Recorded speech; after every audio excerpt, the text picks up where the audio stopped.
Merhabalar, bugün sizlerle oldukça pratik bir tarif paylaşacağım. Hazır yufkadan hemen hazırlayabileceğiniz çıtır çıtır patatesli mantı yapacağız.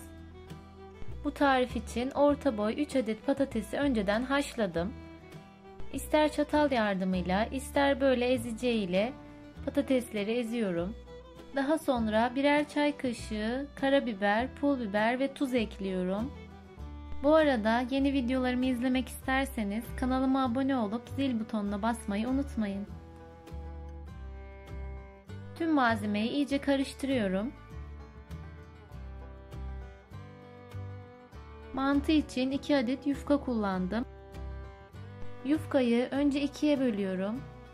İsterseniz ikiye böldükten sonra iç harcını koyup sararak da yapabilirsiniz. Ama ben parçalara ayırıyorum. Bu şekilde yufkalar daha eşit olacaktır. Hazırladığımız harcı yufkanın üzerine düz bir şekilde yayıyorum.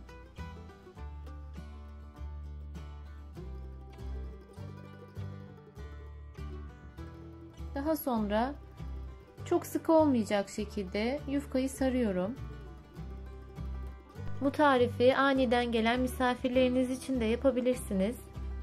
Aşağıdaki yorum bölümüne yorum yazarsanız da çok sevinirim. 1,5 santim kalınlığında keserek 2 adet yufkayı aynı işlemleri yaparak hazırlayalım. Hazırladığımız yufkaları borcama gördüğünüz şekilde diziyorum ve önceden ısıttığımız 200 derece fırında iyice kızarana kadar pişiriyorum.